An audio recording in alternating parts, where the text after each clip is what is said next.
Bienvenue dans cette vidéo sur l'utilisation de Visual Studio Code avec WSL. Avec cette configuration, vous pouvez développer dans un environnement basé sur Linux tout en profitant des outils Windows. Suivez ces étapes pour optimiser votre flux de travail. Étape 1. Installation de VS Code et de l'extension WSL.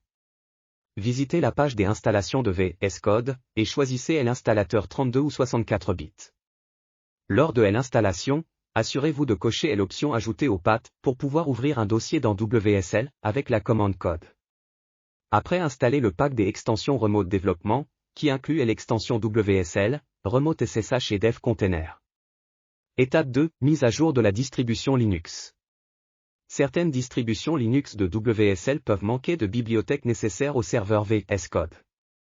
Mettez à jour votre distribution Linux avec les commandes appropriées.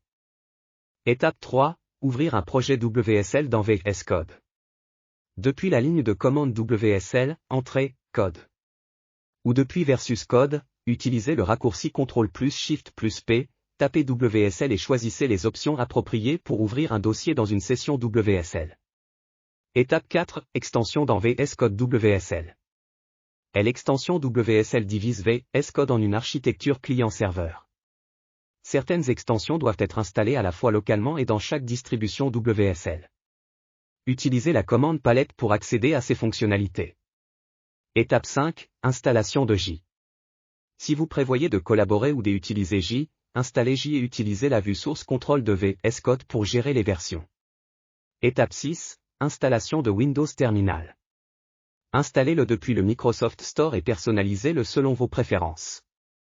Avec cette configuration, profitez de la puissance de WSL tout en travaillant dans l'environnement de développement convivial de Visual Studio Code.